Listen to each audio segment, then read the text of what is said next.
This week's podcast is such a great conversation because I love the product that was designed here. I love the fact that Beth brought this to life and that she created these affirmation candles to really help people set that intention and bring forth all of the magic that they know that they want to create in their life every single day. So my guest today is Beth Geddio, and she's the founder of State of Being Co., which is an affirmation candle company that is encouraging busy women through the senses to improve their thoughts and improve their state of being. Pivoting through the pandemic, Beth took her love for encouraging others in fitness and live events and brought it to women's homes with candles. Utilizing her formal college training in architecture and years of self-education and personal development, she's utilizing all of her life skills in the development of these affirmation candles. And I can say from chatting with Beth that she is just so dedicated, so passionate, and it really shows through the products that she's creating. So I want to bring to light the importance of affirmations, the importance of intention setting.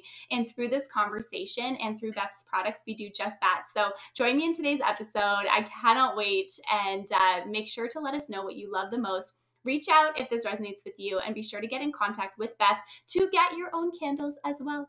So let's dive in, you guys, without further ado. Welcome, Beth, to the podcast. I'm really excited to have you here today. Yes, I'm so excited to be here. I'm so excited. This is going to be great. This will be so much fun. I loved everything that you do, everything that you are from the second that we connected. Pretty sure we got connected through Clubhouse, good old Clubhouse.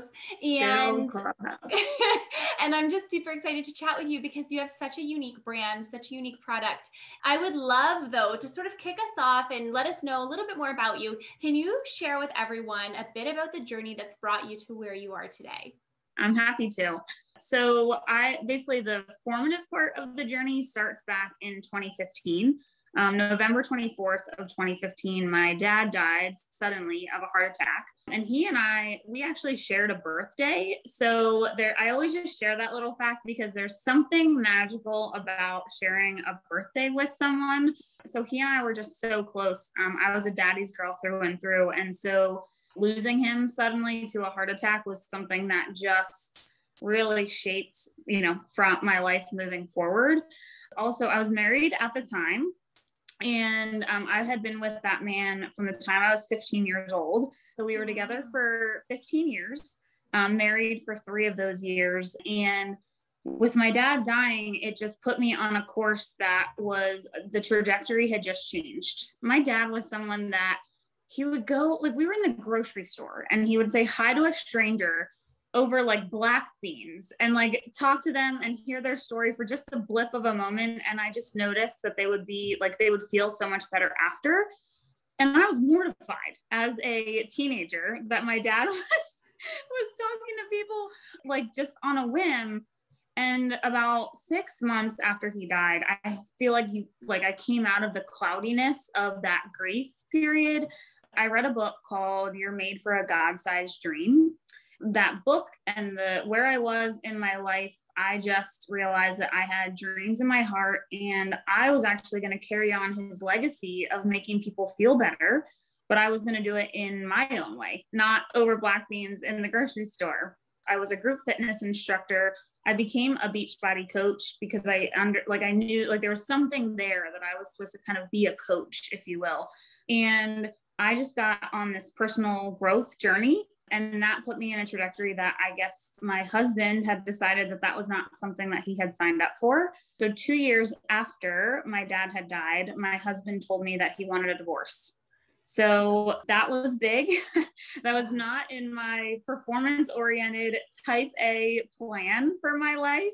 So basically within 2 years, almost to the day, actually 2 years, I had to deal with losing my father and then also basically being rejected by the man that I had signed up to do life with. So that sent me into another kind of, session of growth, if you will. And I just realized that was my opportunity to really start thinking about myself, because I realized in that I wasn't making life decisions for me. I was making life decisions for our family, for my husband, no matter how independent I thought I was still planning with him in mind. And so when all of that is stripped away from you, you get the opportunity to kind of start anew through many counseling sessions, and just many, personal growth moments. I weaved my way to where we are now and starting this business. I'm going to stop there with my story. I'm sure there are going to be other pieces that are going to kind of get weaved in, but for right now, but those were the two big moments in my life that really just started to pave the way for me in terms of what my purpose is, what I'm supposed to be doing here, and ultimately led to this company.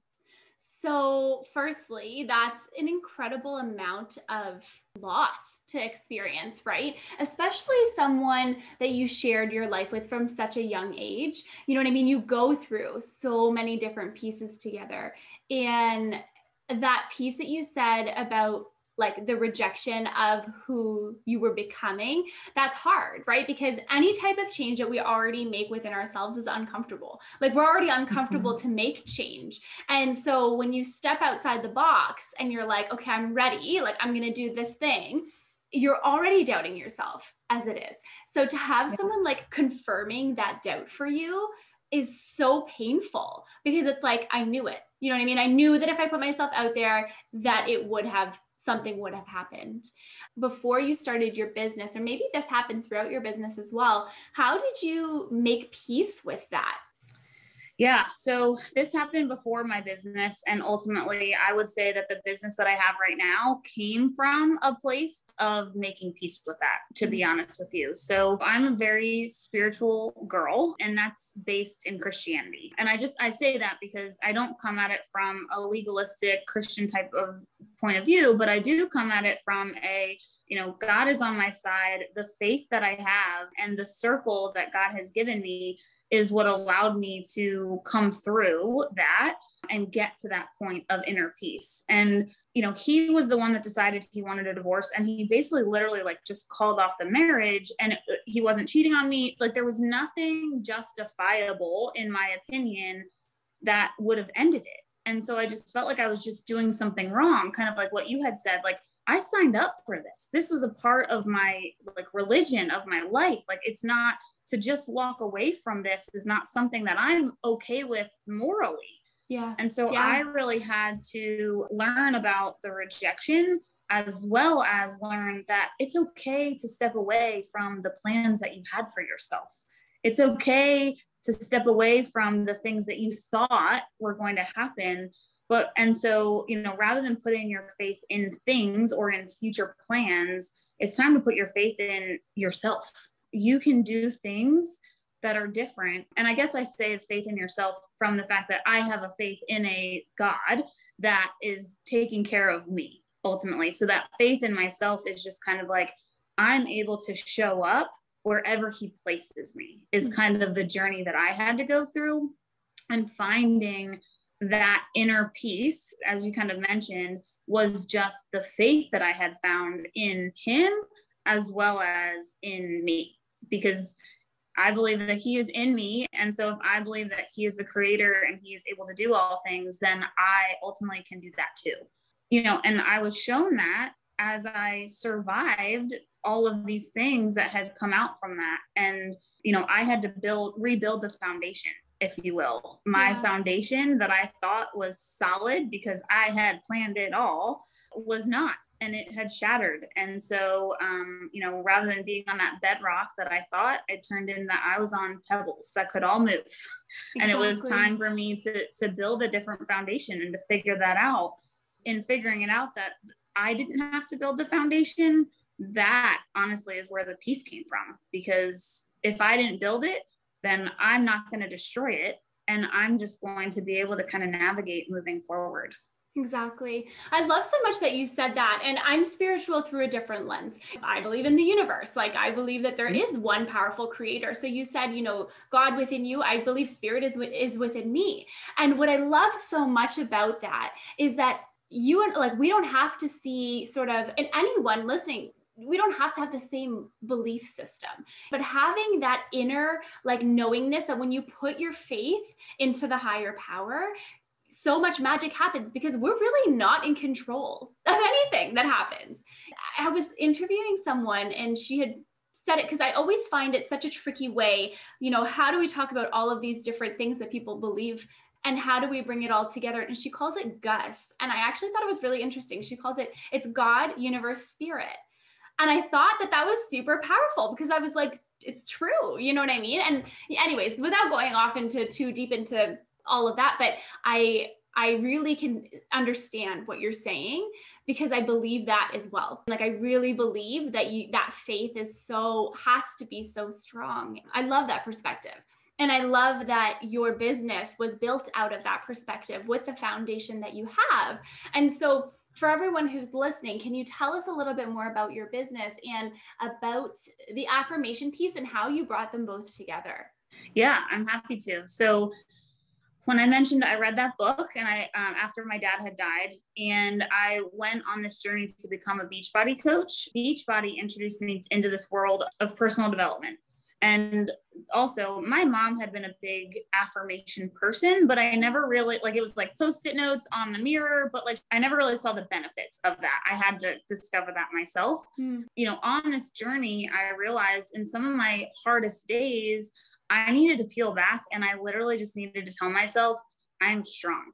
I am beautiful. I needed to strip it down to the most basic things, because I legitimately could not fathom more complex thoughts. It became survival of the fittest. I needed to become my fittest mentally to just get through some of those hard days. So I started to rely on these affirmation cards to get me through the hardest days. But as I became stronger, and as I filled my plate with other things, other tasks, I realized that simple notion of affirmations had fallen by the wayside. The cards are in my bedroom. They don't get opened. I don't take the time to shuffle through the deck. and I certainly don't repeat them to myself over and over again to actually start to let them really sink in. So that's always something that's been floating in the back of my mind. And when I tell you that this business literally plopped into my lap during the pandemic, it came out of nowhere, if you will, because pre-pandemic, I was a group fitness instructor, and I had just had my first wellness live event in January of 2020. Wow. So we had over 50 women of Philadelphia come together. We had a day of healthy food.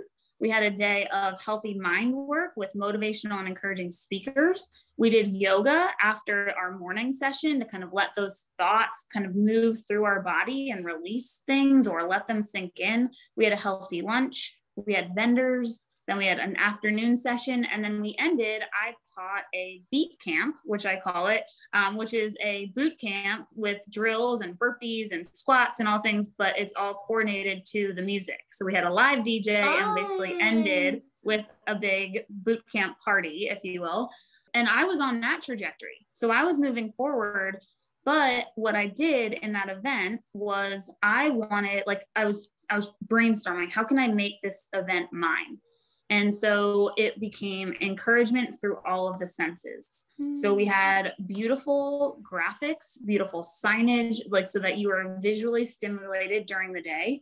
We had the mental stimulation. We had sound, we really hit all of the senses except smell.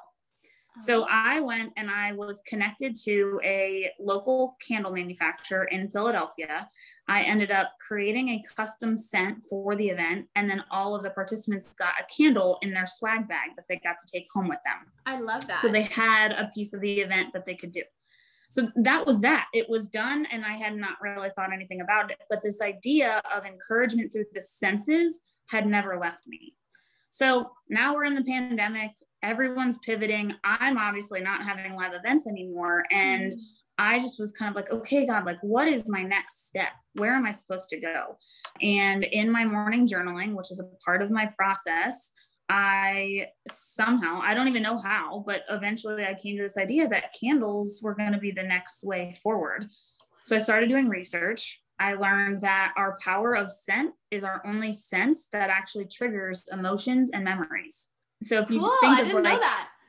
Yeah, I didn't either until this summer when I started doing research on it. So with that, the idea that scents can trigger different things that is when I knew that it was time to put together encouragement and affirmations with scent. And so we have now a candle that you go to. Of course, I have them right here because I love them. So there is a word on the label. So worthy is this word. It's a little hard to tell just because of the darker color, but so there's a word on the label. The scent has elements in it that are designed to help you feel that word on the label. And then we have an affirmation. So for worthy, the affirmation is, I am worthy. I release the belief that my value is tied to others' opinions of me. I am worthy. So now the idea is that you can go, you light the candle. So you're smelling the actual scents that are actually going to help you feel like, for this one, we have fig in it. And so like fig is actually, it represents the womb, honestly, in terms of so it's a place for you to feel safe. And there's other elements in here, but that's just one. For example, the idea that you're going to feel that like element of safety as you're smelling this and that comfort so that you do feel worthy. You recite the affirmation when you light your candle, and then you go about your day. And then you go back to the candle tomorrow and you light it again and you say the affirmation and you go about your day. And if you have it, like I do sitting here, you look at your candle that's burning throughout the day. And so when you look at it, you're going to see the word like it's going to trigger that. So now your candle smells great but now there's an extra added benefit to it in your home. And so we're using science to back it, but there's a whole lot of woo-woo that goes into this. I love that. The perfect blend of both things that we all need. I love that so much. And I like that you have it on the label so that you can remember, because my other question for you was going to be, how can you remember affirmations throughout the day? Because I'm terrible at them. Like, I don't remember. People are like, write your affirmations for the day. And I'm like, okay, but like, what's the point? Because I'm not going to remember it anyways. So any tips or thoughts on that if there are no tips? So first of all, I too would forget them. And hence I designed candles that they could sit out in your home that would help you remember that. Because you are right. The repetition is what's key. And that's actually why I am worthy twice, or I am resilient. There's a reason for that. So the formula for the affirmation that I picked was basically the I am statement. So I am resilient is another one that we have. Then there's a sentence in there that actually starts to key you in of how you can be resilient in that day or in that moment. We have a word, free is another candle. And that is like for the stressed mom. And it's like, I pause to accept the freedom of this moment. And that's it. Because we just need to pause. And then we say the I am statement again, because now you've just said it twice. So at least in one moment, you're saying I am worthy twice, and we just got the repetition there. And the idea is that little by little, every day, I mean, there's 55 hours worth of burn in these candles. So, so you're going to get a lot. And then beyond that, I think that they're cute enough that you can reuse the container, put different things in them, things like that. So honestly, my tips for remembering them, I would say to make it attainable. And so I do this with my journaling. I do this with other things. What is that one thing that you literally cannot excuse yourself out of? So for my journaling, if I set a timer to journal for 5 minutes, I wouldn't do it because I'd have to set the timer. Then I'd have to figure out a song. There was just too many steps. But I could journal for one song. I could put on a song and then start journaling. And then when the song was over, then I would be done. And if I couldn't journal for one length of one song, then I didn't want to do it bad enough. And I literally could not create another excuse. And I just had to give it up. So my tip would be, what is the most ridiculous thing that you can't say no to? And if you make an excuse out of it, then you're like, okay, girl, you just don't want it. And then that's okay. And then we let it alone. Exactly. But if we make, let's take away all of the barriers that we can, and let's make it easy. Because these things, if they're not easy, we're not going to do them over and over and over again. And when you're talking about things like affirmations or encouragement, that's supposed to lift you up. That's not a job. That's not stress.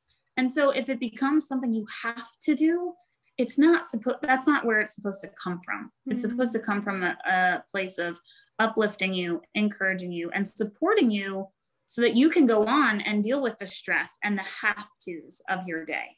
So it can't, in my opinion, to stick with it and to make it a not have to, it needs to be easy. And I don't know what that means for people. So in terms of a tip, I don't necessarily know what that means, but whatever your easy is, it's okay that it's easy. It's supposed to be easy. It doesn't have to be hard. I love that. I love that. Love that. You're taking like the drama out of the action, right? Where it's like, oh my God, it's so exhausting. Or like, I have to do this particular thing. It's like, no one's making you do it. You know what I mean? Like you don't have to do anything. You get to do all of it. So that's a big difference. I really love that. Good. And so in terms of actually creating your candles, how long, because it's a newer business, like how long did it take you to perfect, the scents that you wanted, the wording that you wanted to use, the packaging, like all of that takes time, right? And pouring the candles, like all of that stuff is so important, especially to a product that's tangible that someone takes with them. Yeah. So I will say, I think that this has been building momentum for a long time.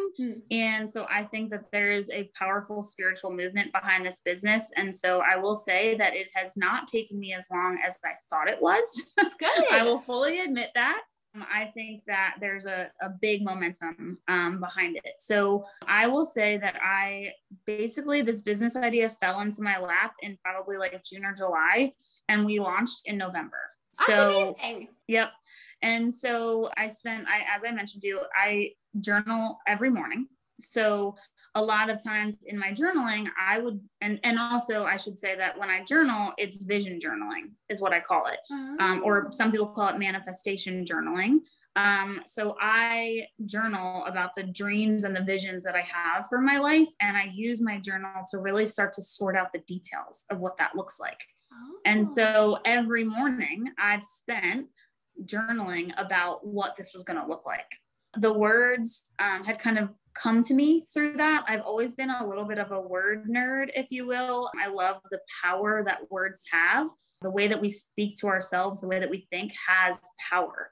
And so the words just came to me in those sessions, in like, how do I want to feel? What do I want my friends to feel? And it really came through that way. I will say the name of my company came from just an evolution. The event that I mentioned before was called Be. My first LLC I ever opened up was called Be Great, because my initials are BEG. And so I wanted something that was positive and something. So it was called Be Great. And, but then when I went through my divorce, I was a little spiteful and I was like, I'm not going to have this G as a last name forever. So I created an event called Be. But the other thing is that there's women that don't want to be great. They want to be sensitive. They want to be here. So having that event was all about allowing women to really claim who they wanted to be. And so that was the background behind that and the company name. So how do I start to, manipulate Be to get to these candles? And I just, the thoughts that you have really dictate the way that you live your life and ultimately the state of being that you are in. That's where we came up with that. And then with the actual affirmations, it was honestly, again, I have a lot of just different drafts that I would spend in the morning after a meditation and really just kind of try to be that channel. There are days where I was like, okay, I've had a lot of rough drafts here. And so I need this now. We need to figure it out. And I swear to you, every single time I had done that, I got it first crack. So I know that these affirmations are spirit led and meant for the women that are there. And then the scents, I actually partner with a candle manufacturer that's here in Philadelphia. And he is a sommelier of scents, if you will. And so he brings all of that knowledge of what scents are going to go well together. He understands the background of what these oils and what these aromas can do and the meanings behind them. And so basically for Resilient, for example, I was like, I really want this candle to be a celebration of the resiliency of these women.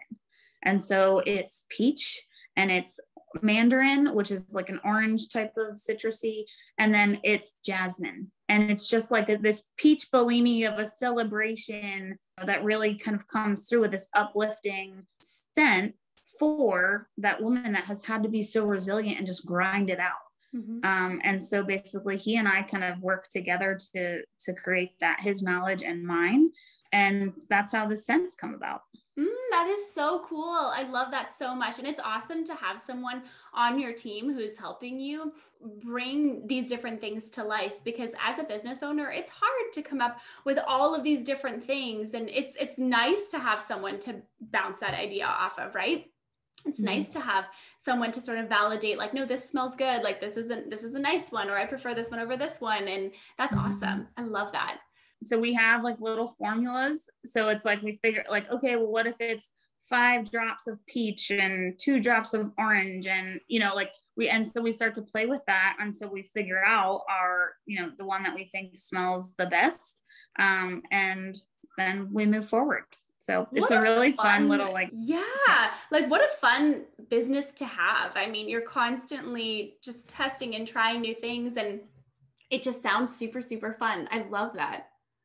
Yeah, it's been fun. And after living a life that was by the rules and just so serious, it's important for me to learn the lesson that life gets to be fun. And every day that I get to do this, and it is more and more fun, it is just kind of reinforcing that lesson that I need to learn, that life gets to be fun.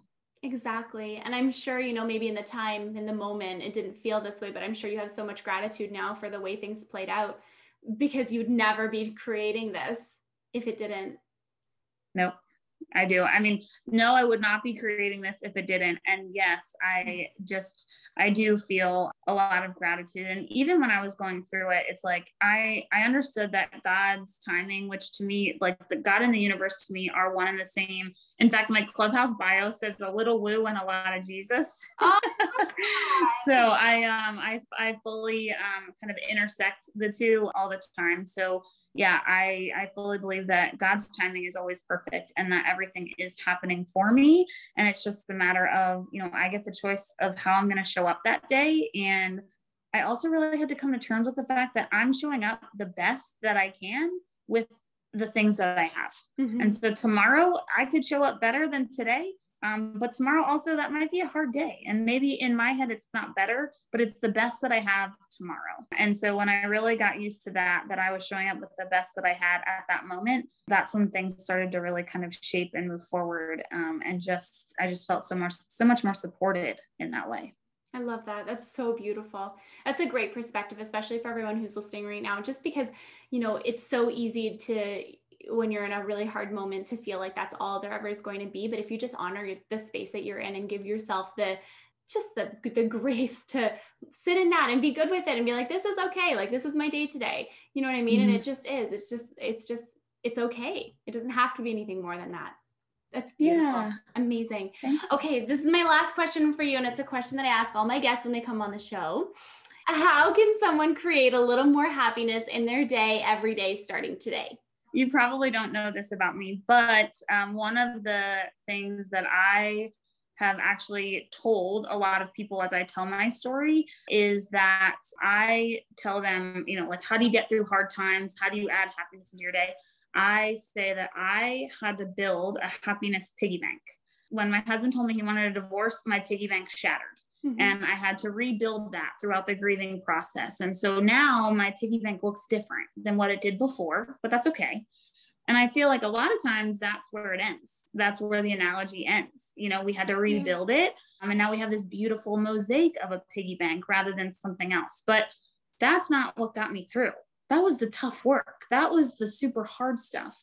The rebuilding was necessary. But to move forward and to live a life that I was excited about or that brought me happiness, I had to do extra. And every day I made a deposit into my happiness piggy bank. And so some days that looked like a spa experience. And if you will, I inserted $5 into that piggy bank. And other days It was a freaking latte from Starbucks instead of my black coffee, because that's what I needed that day. And that was all the time that I had, but that was my little moment of self-care. Mm-hmm. And that was a nickel into my piggy bank. But when you put in a deposit every day into that piggy bank, there's going to be something that comes along, especially in the divorce process. There's something that comes along that knocks your piggy bank over. So some falls out. So we got to pick it back up and we start depositing tomorrow. And eventually you're going to have your piggy bank so full of happiness and coins that when something knocks it over, it can still stay full. And you can adapt to that and you can get knocked down a little bit, but ultimately your piggy bank has been filled again. And now you can continue on with your day. And so the more full that piggy bank gets, the more opportunity you have when it gets knocked over. You've already kind of got that buildup of that joy or of that inner peace or that happiness, whatever that is. I just love that that's one of your ending questions, because that has always been my key advice to people that are going through divorce, but that are building business, like any kind of hard thing, and even just daily life, that can be something that you do to add in. So maybe it's smelling of a candle. I don't know, but I love that. I love that. What a fun analogy. Like, what a fun way to sort of pour back into your own cup and to create that little piece of happiness in your day every day. Because it doesn't have to be this big grand thing. Sometimes it can be, but it doesn't have to be. I love that. That is super fun. Nobody's ever said that on here before. Oh, great. Well, I told you I made it up. So. It's very unique to you then. I love that. Where can our listeners find you so that they can connect with you and they can learn more? And also, do you ship around the world or is it US only? Predominantly US. I have made a few shipments to Canada. Depending on who is listening around the world and how bad they want these candles, I'm willing to figure that out. But predominantly the United States and Canada. And they can find me. So the candles are at www.stateofbeingco.com. And then I'm on Instagram and Facebook at State of Being Co as well. And then I'm on Clubhouse and I'm loving it. And I am Beth Geddio on Clubhouse. So. Amazing. Thank you so much, Beth, for your time and for sharing your story and for all of these amazing pieces of wisdom and insight and just overall magic that you shared with everyone today. Thank you for giving me the opportunity. I mean, your questions were incredible, and I'm so glad that we got to connect today. Me too. Thank you. And thank you so much, everyone, for tuning into this week's episode on the podcast. Be sure to let us know that you're listening. Let us know what you love, and be sure to connect with Beth so you can get your candles shipped to you as well. Wishing you an amazing day ahead. Remember that happiness happens when you're least expecting it. Well, it looks like we've made it to the end of this episode. I'm so grateful for you tuning into this week's episode, and I cannot wait to see you over on the next one. If you loved this conversation and this topic as much as I did, please feel free to leave us a rating or a review wherever you're listening. It takes just a second, and it is so important for us so that we can make sure to deliver this content to those who need it. I'm wishing you the most beautiful day wherever you are in the world, and remember that happiness happens when you're least expecting it.